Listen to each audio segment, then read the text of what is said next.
There's no such thing in the world as absolute reality. Most of what they call real is actually fiction.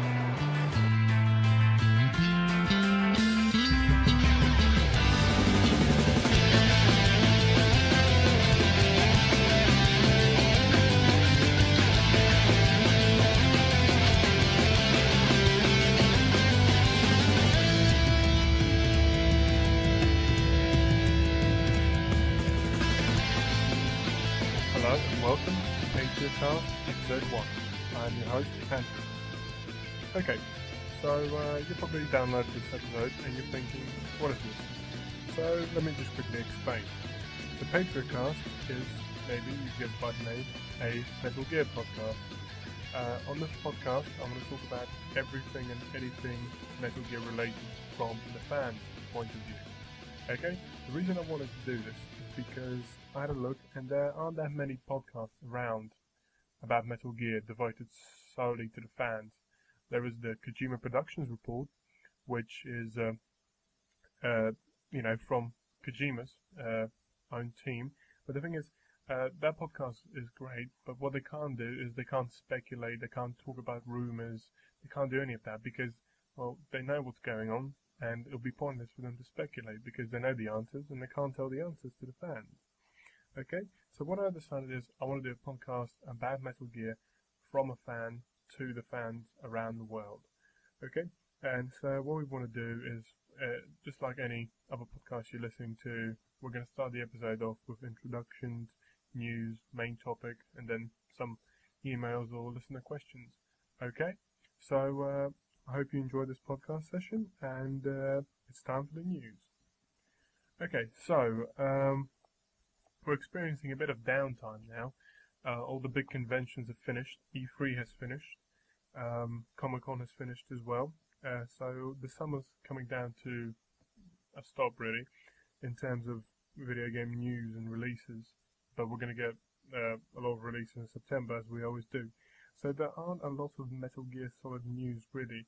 Now, the only news, and this is quite big news, is that Kojima Productions is working on trophy support for Metal Gear Solid 4. Okay, this was mentioned by Sean Eystone on the Kojima Productions report, and basically he's saying that he's listening to fans and he's asking the fans to be patient, so they're going to add the trophy support.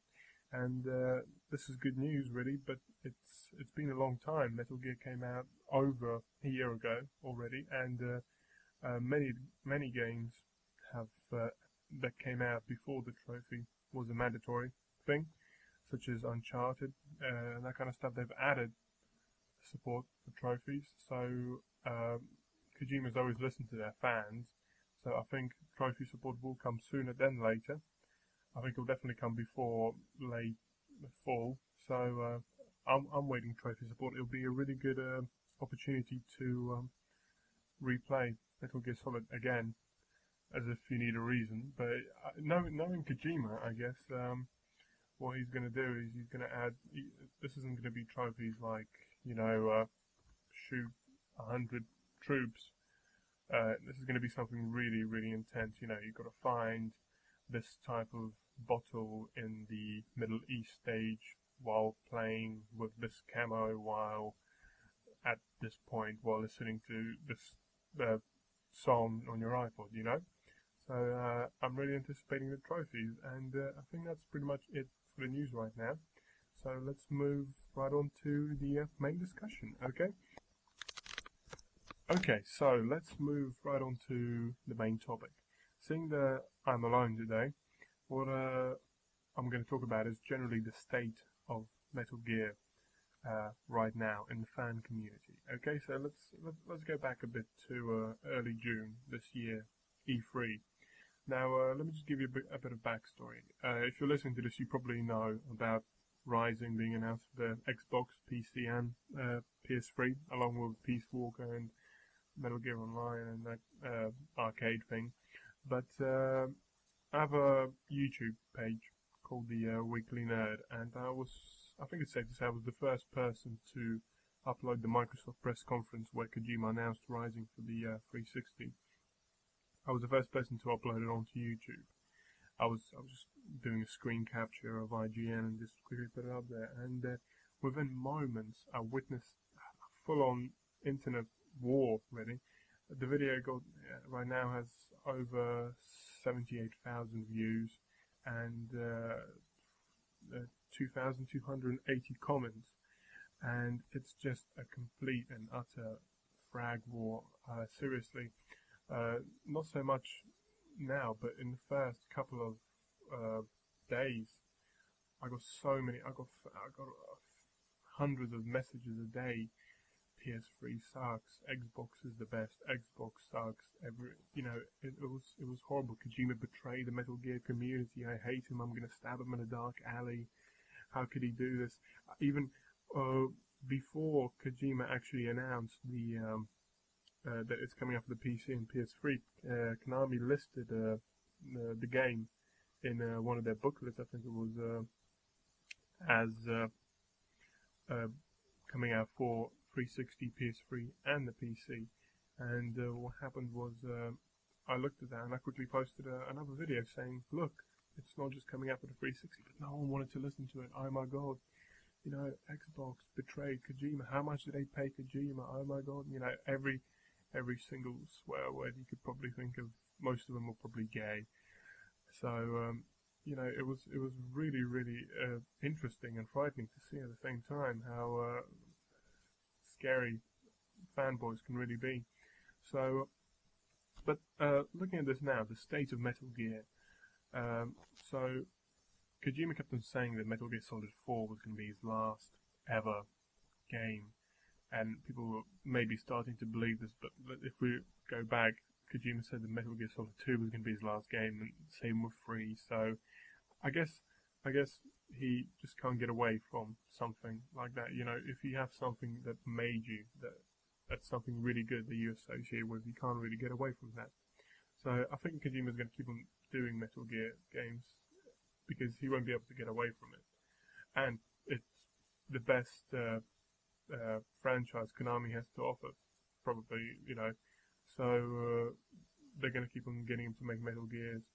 So after Metal Gear Solid 4 came out, we had about a year of nothing.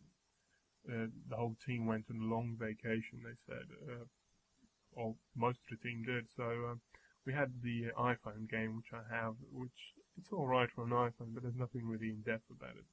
So, and then he started teasing everything coming up to E3, and then we had that dreaded teaser website where you had a countdown to a countdown to a countdown to a countdown. I was one of the people who stayed up because here in the UK the countdown finished at like 2 o'clock, 3 o'clock, and I was the person that stayed up waiting, and then it finishes 0 and nothing happens, and you refresh it, and it's the servers don't respond because everyone else is refreshing it, and you wait for another 40 minutes, and then it's another countdown, and this time there's an extra darker cloud or something. So, but I guess it was interesting. And then you had the letters and the numbers, and you try and make sense out of it, but they didn't. And now when you look back at it, I guess, he was trying to hint PS3, 360 at E3, that kind of stuff. But looking back at it now, you still don't know what the field is. The field on the website. I guess it's from Peace Walker, but you never know. But the storm, was that meant to be from Rising? Maybe it's not even in the game. Maybe it's just something they created. So he started teasing there, and then at E3 he announced Rising, and everyone started thinking, okay, this is Metal Gear Solid 5, and it's coming out for 360 alone. Oh my god! And then the fragging started, and everyone was shocked. I was shocked myself. I mean, I've always been, I guess, a Sony man. I have a PS3. I've nothing against the Xbox. I've got the original Xbox. The controller broke for it, so I can't play it. But the only reason I did get a PS3 was for Metal Gear. I'll be honest. If Metal Gear was out for 360 only, even if Metal Gear was out for 360 and PS3, I would have probably chose 360 because online. But that's another discussion for another day. So. And I'm sure there's loads of people just like me, all the hardcore fans